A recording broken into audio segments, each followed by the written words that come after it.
നമസ്കാരം. തുടരുമെന്ന സിനിമ കണ്ടതിന് ശേഷം എല്ലാവരും ചോദിക്കുന്നത് രണ്ട് ചോദ്യങ്ങളാണ്. ഒന്ന് സംവിധായകൻ തരുൺ മൂർത്തിയോടാണ്. അത് നന്ദി സൂചകമായ ഒരു ചോദ്യവും കൂടിയാണ്. ഇത്രയും നാളായി ലാലേട്ടൻ്റെ ഇങ്ങനൊരു സിനിമ കണ്ടിട്ടില്ല, അത് തന്നതിന് ഒരുപാട് നന്ദി എന്ന് പറയുന്നുണ്ട്. എന്തുകൊണ്ട് വൈകി ലാലേട്ടനെ പോലൊരു നടനെ വെച്ച് സംവിധാനം ചെയ്യാൻ എന്നുള്ളതാണ് ആദ്യ ചോദ്യം. പക്ഷെ അതിനേക്കാൾ പ്രസക്തമായ മറ്റൊരു ചോദ്യമുണ്ട്. Villain CI George sir. ഈ സിനിമ കണ്ട ആരും CI ജോർജ് സാറിനെ മറക്കൂല. കാരണം എവിടെന്നോ വന്ന് ഇതുവരെ മലയാള സിനിമയിൽ ഒന്നും കാണാത്ത ഒരു മുഖമായി ജോർജ് സാർ വന്നപ്പോൾ സ്ക്രീനിൽ തുടങ്ങിയപ്പോൾ ഇതാരായി മനുഷ്യൻ എന്ന് ചോദിച്ചു പോയി. അപ്പോൾ ചെറിയ റോളായിരിക്കുമെന്ന് കരുതി. പിന്നാലെ കഥയുടെ പോക്കനുസരിച്ച് ഈ മനുഷ്യനിലുണ്ടാകുന്ന ഗ്രാഫുകൾ പ്രേക്ഷകർ ശ്രദ്ധിച്ചു തുടങ്ങി. പിന്നാലെ ഒരു അതിക്രൂര വില്ലനായി മാറുകയാണ് CI ജോർജ് എന്ന പ്രകാശ് വർമ്മ. ആരാണ് പ്രകാശ് വർമ്മ എന്ന ചോദ്യങ്ങൾ കഴിഞ്ഞ റിലീസിന് 25-ാം തീയതിയായിരുന്നു റിലീസ്. 25-ാം തീയതി മുതൽ തന്നെ ചോദ്യങ്ങൾ ഉയരുകയാണ്.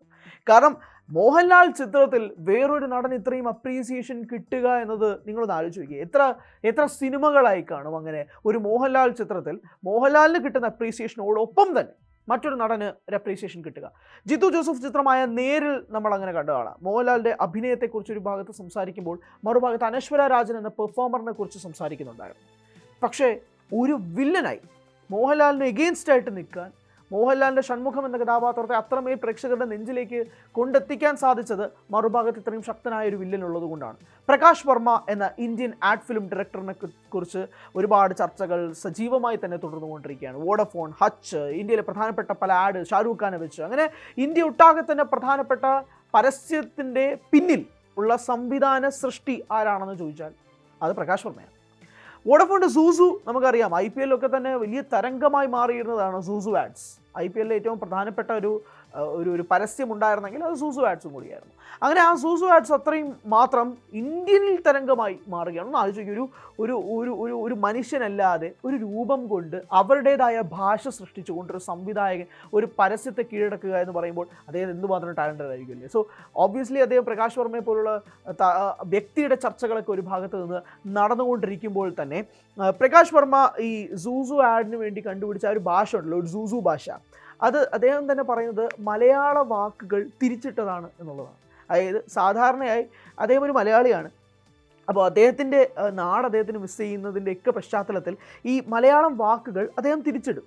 എന്നിട്ട് അത് ഒരു ഗിബറിഷ് ഭാഷയായിട്ട് മാറി അത് സൂസു ഭാഷയാക്കി മാറ്റി എന്നുള്ളതാണ്. സോ അന്ന് ആലോചിക്കുക, ഇത് സൂസു ആഡ്സ് എന്ന് ഇന്ത്യ ഒട്ടാകെ പറഞ്ഞുകൊണ്ടിരിക്കുന്നതല്ല, നമ്മുടെ മലയാള ഭാഷ തിരിച്ചിട്ടതാണ് എന്നുള്ളതാണ് മറ്റൊരു കാര്യം. പക്ഷേ പ്രകാശ് വർമ്മ എന്ന ഇന്ത്യൻ ആഡ് ഫിലിം ഡയറക്ടറിനെ പറ്റി ഒരുപാട് ചർച്ചകൾ ഒരു ഭാഗത്ത് നിന്ന് നടക്കുമ്പോൾ പോലും മറുഭാഗത്ത് ഇനി അദ്ദേഹത്തെ കാത്തിരിക്കുന്ന സിനിമകളെക്കുറിച്ചുള്ള ചർച്ചകളും നടക്കുന്നുണ്ട്. സ്വാഭാവികമായും ഇനി അദ്ദേഹം ചെയ്യാൻ പോകുന്ന റോളുകൾ എന്തായിരിക്കാം, അല്ലെങ്കിൽ CI ജോർജിനെ കടത്തിവെട്ടുന്ന രീതിയിൽ, കാരണം അത്രയും മികച്ചൊരു തുടക്കം കിട്ടുമ്പോൾ പോലും അതിനെ കോമ്പൻസേറ്റ് ചെയ്യുന്ന രീതിയിലേക്ക് തുടർന്നുള്ള സിനിമകളും അദ്ദേഹത്തിന് ചെയ്യാൻ കഴിയണം തുടങ്ങി നിരവധി ചർച്ചകളും ഒരു ഭാഗത്ത് നടക്കുന്നുണ്ട്. സംവിധായകൻ തരുൺ മൂർത്തിയും ഇതിൻ്റെ ഡയറക്ടർ, തുടരുമെന്ന സിനിമയുടെ ഡയറക്ടറായ ബിനു പപ്പുവും പറഞ്ഞിരുന്ന ഒരു കാര്യം എന്ന് പറയുന്നത്, ഞങ്ങൾക്കിതിൽ വേണ്ടത് ഒരു പുതുമുഖ താരത്തെയായിരുന്നു. ഒരു പ്രതീക്ഷയുമില്ലാതെ ആളുകൾ ഇതാരാണ് എന്ന് ചിന്തിച്ചിരിക്കണം. കാരണം ഈ ക്യാരക്ടറിനൊരു ഡെപ്ത് ഉണ്ട്. ആദ്യത്തെ 15 മിനിറ്റ് അല്ലെങ്കിൽ ആദ്യത്തെ 20 മിനിറ്റ് ഈ ക്യാരക്ടർ ആരാണ്, എന്താണ് ചെയ്യാൻ ഉദ്ദേശിക്കുന്നതെന്ന് മനസ്സിലാകരുത്. തിരക്കഥ അങ്ങനെയാണ് പോകുന്നത്.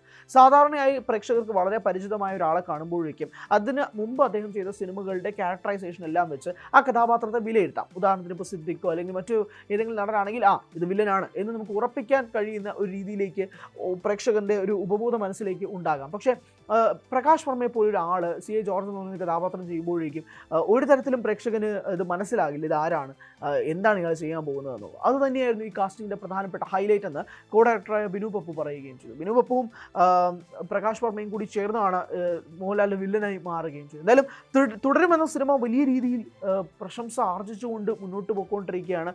ഒരു ഹൈപ്പും വരാതെ ഒരു മോഹൻലാൽ ചിത്രം അർദ്ധരാത്രി 2 മണിക്കും 3 മണിക്കും ഒക്കെ എക്സ്ട്രാ ഷോസ് പോവുക, അതെല്ലാം ഹൗസ്ഫുള്ളായി മാറുക. തരുൺ മൂർത്തിയുടെ ഭാഷയിൽ പറഞ്ഞാൽ മോഹൻലാലിൻ്റെ സ്ലീപ്പർ സെൽ ആരാധകരെല്ലാവരും ഉണരുക. ആ സ്ലീപ്പർ സെൽസ് എല്ലാവരും വന്ന് രാത്രി ഉറക്കമൊളച്ച് കുടുംബസമേതം 1 മണിക്ക് 2 മണിക്ക് ഹൗസ്ഫുള്ളിലേക്ക് പോവുക. കഴിഞ്ഞ ദിവസം തിങ്കളാഴ്ചയായിട്ട് പോലും സിനിമയ്ക്ക് ഉണ്ടായിരുന്ന ഹൈപ്പ്, സിനിമയ്ക്ക് ആളുകൾ കയറിയ എണ്ണവും ചെറുതൊന്നും ആയിരുന്നില്ല. കാരണം ഒരു വർക്കിംഗ് ഡേയിൽ രാവിലെ 10 മണിക്കും 11 മണിക്കും ഉച്ചയ്ക്ക് 12 മണിക്കും ഒക്കെ ഷോ ഹൗസ്ഫുള്ളായി മാറുക എന്നുള്ളൊരു സന്ദർഭം ഒന്ന് ആലോചിച്ച് നോക്കിയേ. മലയാള സിനിമയിലേക്ക് തിയേറ്ററുകളിലേക്ക് ആൾ വരുന്നില്ല എന്നൊരു കാര്യം ഒരു ഭാഗത്ത് വരുന്നു. നിർമ്മാതാക്കൾ ഓരോ മാസവും അവരുടെ കണക്കുകൾ പുറത്തുവിടുമ്പോൾ നഷ്ടങ്ങളുടെ ഭീകരമായ കോടികളുടെ നഷ്ടങ്ങളുടെ കണക്കുകൾ അവർ പുറത്തുവിടുമ്പോഴാണ് ഒരു മോഹൻലാൽ ചിത്രം വരുമ്പോൾ തിയേറ്ററിൽ എന്തുമാത്രം ഓളം സൃഷ്ടിക്കാൻ സാധിക്കും. അത് ശനിയും ഞായറും അവധി ദിവസങ്ങളിലും മാത്രമൊന്നുമല്ല, ഒരു വർക്കിംഗ് ഡേയിലും സൃഷ്ടിക്കാൻ കഴിയുന്ന ഓളം എന്തുമാത്രമാണ് എന്നത് അവർ തെളിയിച്ചു കൊണ്ടിരിക്കുകയാണ്. സോ വലിയ രീതിയിൽ ഹൈപ്പ് ഒന്നും സൃഷ്ടിക്കാതെ ഒരു കുഞ്ഞു സിനിമയായി വന്നൊരു ഭീകരമായ തരംഗം സൃഷ്ടിക്കുന്ന തുടരും ഇപ്പോഴും അതിൻ്റെ തരംഗം തുടർന്നുകൊണ്ടേയിരിക്കുകയാണ്.